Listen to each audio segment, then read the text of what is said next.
சொல்றது சரியா? சரியே கிடையாது.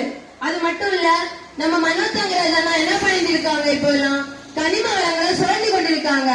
கனிம வளங்கள் வந்து தமிழகத்துல இருந்து கேரளாவுக்கு கடத்திட்டு இருக்காரு. இதன் நஷ்டம் யாருக்கு வந்துட்டு இருக்கு? நம்ம நாட்டுல இருக்க, நம்ம கன்னியாகுமரி மாவட்டத்துல இருக்க மணல், அதாவது பாறைப்பொடி, சிமெண்ட், ஜல்லி இதெல்லாமே கடத்திட்டு இருக்காங்க. தார சேலையெல்லாம் கொண்டு போயிட்டு இருக்காங்க. இதனால நைட்டு நேரங்கள்ல யாராவது ஒருத்தங்க பயம் இல்லாம டூ வீலர்ல யாராவது வரீங்களா?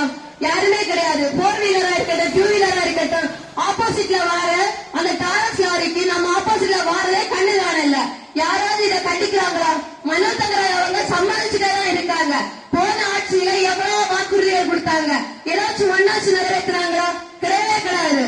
அதுபோல அவங்க அவங்களோட சம்பாத்தியத்தை மட்டும்தான் பாக்குறாங்களே தவிர மக்களுக்கு நின்று வரைக்கும் ஏதாச்சும் ஒரு நல்லது பண்ணிருக்காங்களா? எதுவுமே கிடையாது. சரி, சட்டம் அது சரி, கனிம வளங்களை தான் திருடிட்டு போனாங்க. மக்களுக்கு சட்ட ஒழுங்க பாதுகாத்தாங்களா? கிடையவே கிடையாது. பெண்களுக்கு எத்தனையோ அநியாயம் நடக்குது. ஏன் என்ன இதுவரைக்கும் கேட்டாங்களா? இல்ல. எத்தனையோ பாலியல் தொல்லையோட கேஸ் இன்னுமே பெண்டிங்ல இருக்கு. யாருக்காச்சும் நீதி கிடைச்சதா? எங்கேயோ நடந்துட்டு இருக்கு, எங்கேயோ நடந்துட்டு இருக்குன்னு நம்ம கேள்விப்படுறோம். இன்னைக்கு கன்னியாகுமரி மாவட்டத்தில் நம்ம பக்கத்து வீட்டுல கூட நடக்குது. இதை யாருமே தட்டி கேட்கறதே கிடையாது. யாருக்கு என்ன வந்தா நமக்கு என்னன்னு இருக்கிறோம் இன்னைக்கு எல்லாரும். ஆனா இந்த ஆட்சிக்கு வந்து கண்டிப்பா ஒரு மாற்றம் வேணும். போதை இன்னைக்கு எத்தனையோ பிள்ளைங்க, முன்னாடி எல்லாம் ஒரு குறிப்பிட்ட வயசுனர் மட்டும்தான் போதைக்கு அடிமையா இருந்தாங்க. மதுவா இருக்கட்டும், கஞ்சாவா இருக்கட்டும், எல்லாத்துக்குமே அப்படிதான் இருந்தாங்க. ஆனா இன்னைக்கு ஸ்கூலுக்கு போற சின்ன பிள்ளைங்களுக்கு ஸ்வீட் மூலமா போதை பொருள் கொடுத்துட்டு இருக்காங்க. நம்ம வீட்டுல வர்ற சின்ன பிள்ளைங்க முதற்கொண்டு போதைய வந்து எடுத்துட்டு இருக்கு. இது ஏதாவது ஒரு பெற்றோருக்கு தெரியுமா? தெரியவே தெரியாது. எல்லாரும் நினைச்சிட்டு இருக்கோம் நம்ம பிள்ளை வந்து எங்க போகுது, ஸ்கூலுக்கு போகுது, படிக்குது, காலேஜ் போகுது, ஒழுங்கா படிச்சு தருன்னு. அந்த பிள்ளை காலேஜுக்கு போகுதா, படிக்குதா? யாராவது கேக்குறீங்களா? கேட்கப்பட என்ன பண்றாங்க இப்போ பிள்ளைங்க எல்லாம்? நீ ஏன் காலேஜுக்கு வர, நீ என்ன வந்து கேவலப்படுத்த வரையான்னு கேக்குறாங்க. இந்த மாற்றம் எப்படி வந்துச்சு?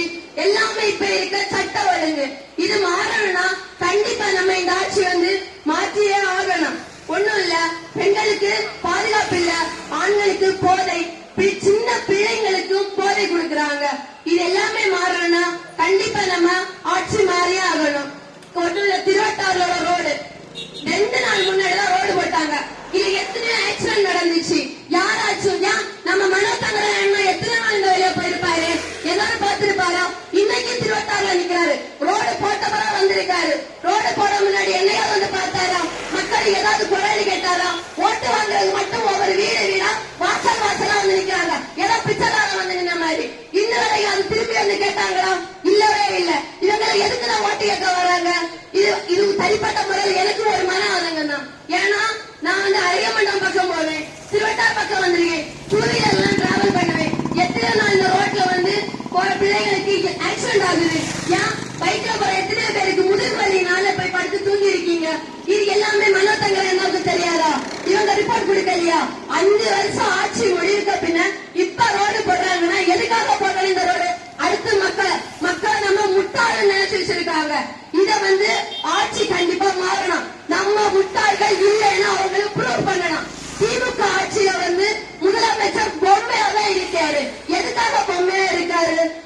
அவரோட வாரிசுல மட்டும் கட்சியில பண்ணிருக்காங்க, சம்பாதிக்கிறாங்க, நிம்மதியா இருக்காங்க. ஏழை மக்கள் ஐயா உங்களுக்கு என்ன கிடைச்சது? விடியல் அரசு சொல்றாங்க. உங்க வீட்டுல யாருக்காவது அது விடியல் ஏற்பட்டுச்சா? ஒரு பெண்ணா இருக்கட்டும், ஒரு ஆண் மகனை வளர்க்கிறவங்களா இருக்கட்டும், யாருக்காவது விடியல் ஆட்சினால ஏதாவது விடிவு கிடைச்சதா? இல்லவே இல்ல. இதனால பயன்பெற்ற ஒரு ஆள் இருக்காங்களா? கிடையாது. பயன்பெற்றவங்க இருக்காங்க. யாருன்னா அந்த திமுக ஆட்சியில இருக்க முதலமைச்சர், அவங்களோட குடும்பங்கள், அவர்கள் மட்டும்தான் அதுல வந்து எல்லாருமே சம்பாதிச்சுட்டு நிம்மதியா இருக்காங்க. முதலமைச்சர் வந்தாரு, பொம்மை மாதிரி வந்தாரு. நம்ம தக்கல பஸ் ஸ்டாண்ட் ஓபன் பண்ணாங்க. பஸ் ஸ்டாண்ட்ல வேலைகள் எல்லாம் முடிஞ்சுதா? கிடையவே கிடையாது. எதுக்காக ஓபன் பண்ணணும்? ஏன் மக்கள் நமக்கு தைரியம் இல்லாதனால்தான் வந்து ஓபன் பண்ணிட்டு போறாங்க. இதை கண்டித்து நம்ம நின்று ஓபன் பண்ணிருப்பாங்களா? மாட்டாங்க. பூங்கா கொண்டு வரேன்னு சொன்னாங்க. 5 வருஷமா பூங்கா கொண்டு வரலையா? இப்ப வந்து அடிக்கல் நாட்டிட்டு போயிருக்காரு.